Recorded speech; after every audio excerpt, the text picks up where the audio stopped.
So good morning, everybody. As you probably know, we started a new series last week entitled The Way. Now, along the way, Jesus met some groups of people, and that's what I want to highlight this morning. I'm not particularly going to preach about them, but I want you to keep them in mind, particularly when I start to read.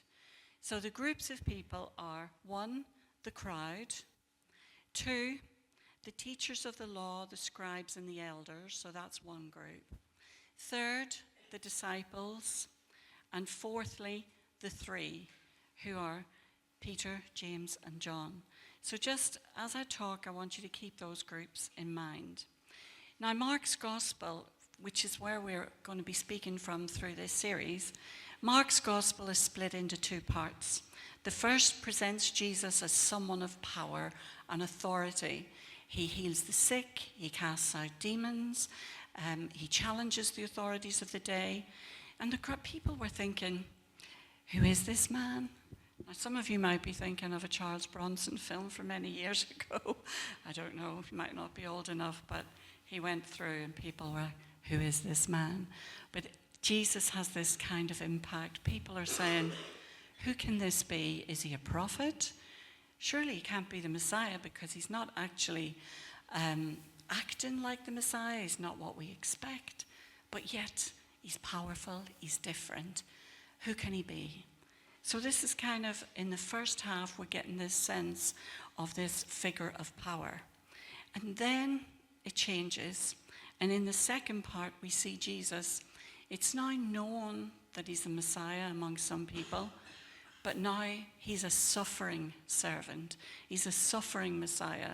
Certainly not what they were expecting. So here he is, someone powerful but humble. And he mixes with all the wrong people.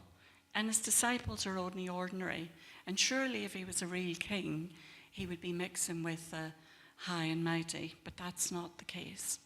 Now, our text today begins at Mark 9:2, but I need to have a word about what precedes this so that you get the sense of what's actually happening. I'm going to read from chapter 8 and verse 27 and following. So I'm just going to go through it quickly, but I want you to still keep in mind those 4 groups that I mentioned: the crowd, the leaders, the disciples. So every time mention them, I want you to notch it up, okay? Jesus and the disciples went on to the villages around Caesarea Philippi. On the way, he asked them, "Who do people say I am?" They replied, "Some say John the Baptist, some say Elijah, and still others one of the prophets." "But what about you?" he asked. "Who do you say I am?"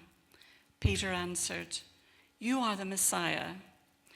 And here we have it. This is where everything changes. Peter is the first human character to acknowledge that Jesus is the Messiah. Verse 30, Jesus warned them not to tell anyone about him. He then began to teach them that the Son of Man must suffer many things and be rejected by the elders, the chief priests, and the teachers of the law, and that he must be killed and after 3 days rise again. He spoke plainly about this, and Peter took him aside and began to rebuke him. But when Jesus turned and looked at his disciples, he rebuked Peter. "Get behind me, Satan," he said. "You do not have in mind the concerns of God, but merely human concerns." Then he called the crowd to him along with his disciples and said, "Whoever wants to be my disciple must deny themselves and take up their cross and follow me. But whoever wants to save their life will lose it. But whoever loses their life for me and for the gospel will save it. What good is it for someone to gain the whole world and forfeit their soul? Or what can anyone give in exchange for their soul? If anyone is ashamed of me and my words in this adulterous generation and sinful generation, the Son of Man will be ashamed of them when he comes in his Father's glory with the holy angels." And he said to them, "Truly I tell you, some who are standing here will not taste death before they see that the kingdom of God has come with power." So it's here that the shift takes place.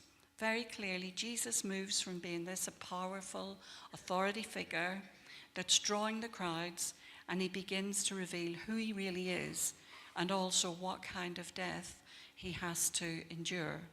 And also, it means that his disciples are going to follow in his footsteps. Quoting a guy called Strauss, who's written a phenomenal book, is it Four Faces, Four Portraits, One Jesus? Definitely recommend it, it's wonderful. But he says, Jesus is about to radically redefine the role of the Messiah, and by implication, the role of the Messiah's followers. So, whereas many have wondered who this Jesus was, we know that Peter recognized him as the Messiah. And that's the title that Mark gives in the opening of this gospel in 1:1. Okay, so we know that the perception of the Messiah, the Christ, at this time is not accurate. And they certainly don't expect Jesus to suffer in the way that's now predicting. So we're going to have a reading from Mark 9:2, which Adam's going to put on the screen behind me, and I will read it out. After 6 days, Jesus took Peter, James, and John with him and led them up a high mountain where they were all alone. There he was transfigured before them.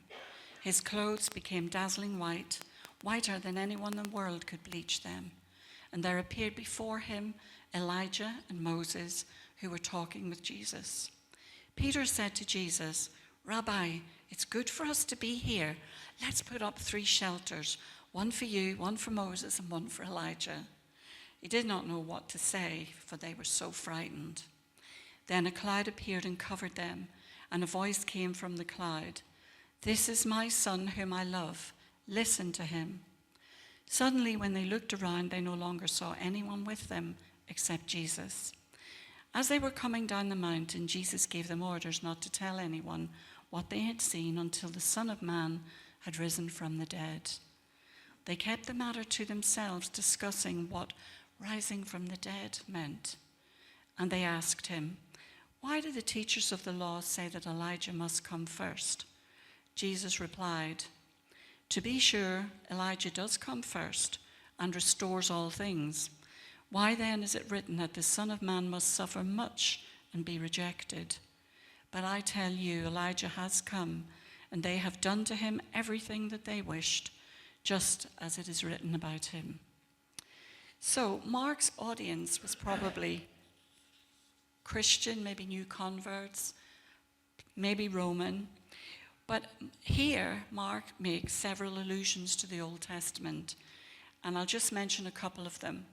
It starts by saying, after 6 days. So that harks back to Exodus 24 and the passages 15 to 18, where Moses is summoned up to the mountain and he meets with God. This is called a theophany, where there's a revelation of God. So this is an alert about what's going to take place here. There's also a cloud mentioned in the narrative. So a cloud came to the mountain when Moses was there. A cloud covers Jesus and Moses and Elijah in this situation. Now, Moses is seen as the greatest prophet in Israel's history. And Elijah also has a great impact on the people because they knew that he would be the one to appear before the kingdom of God was announced. So it seems very fitting that Jesus is on the mountain with 2 very important figures in Old Testament history. And what's significant here is that they are endorsing Jesus.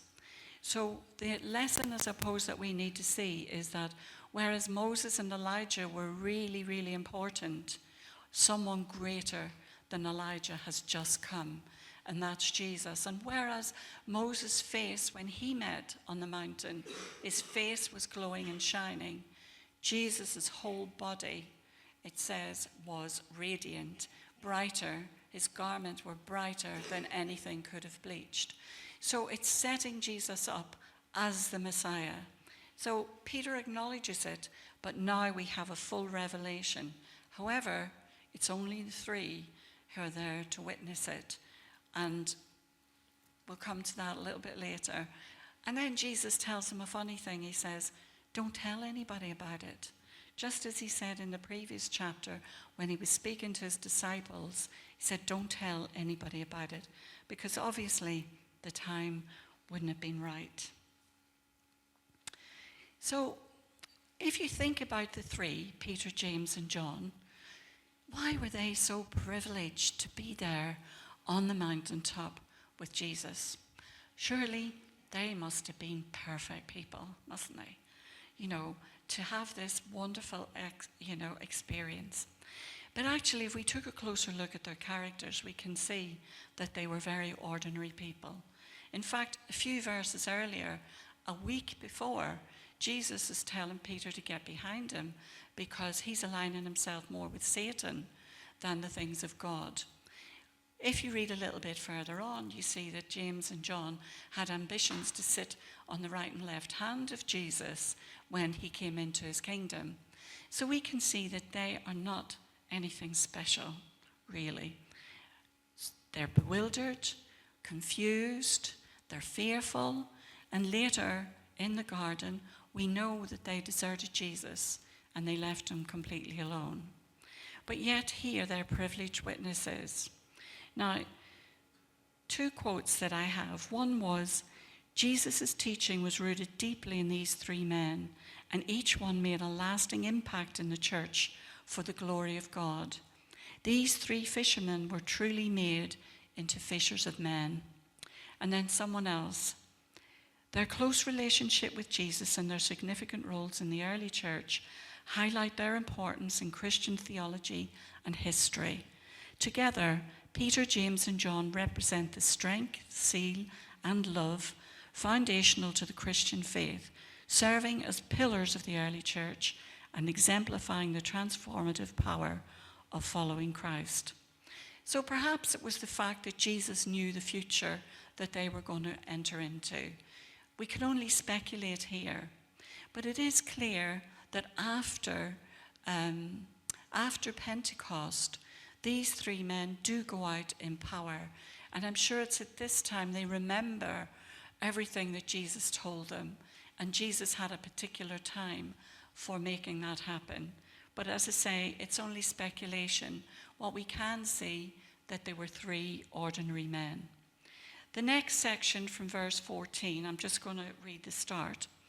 When they came to the other disciples, they saw a large crowd around them and the teachers of the law arguing with them.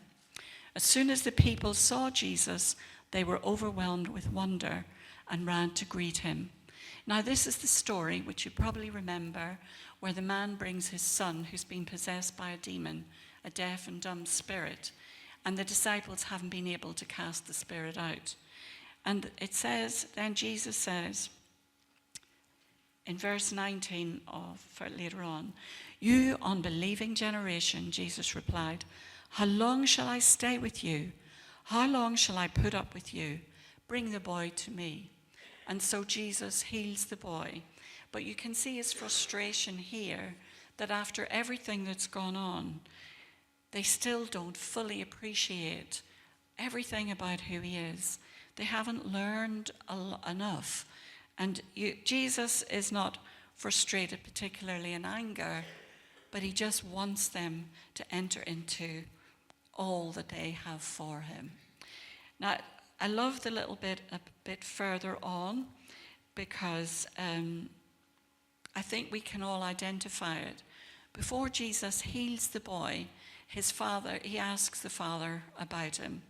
And the father says, I do believe. Help me overcome my unbelief. And so this whole section is about faith.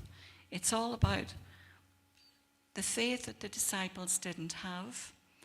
They had some faith because they did try to heal him, but they couldn't. We have the father who desperately knows that Jesus can help, but he hasn't got complete faith to see the whole thing through. And I just think, isn't it interesting that we can be like that? The leaders, on the other hand, they had no faith. They didn't believe that Jesus was anything like the Messiah, and so they completely dismissed him. And the crowd are there to watch. And it doesn't say anything about their faith, but we know that they're particularly fickle, and so we don't accredit to them very much faith. Now, there's so much more to unpack in these scriptures, but for now, I want us to leave us with a question, and that includes me. Which group do I belong to?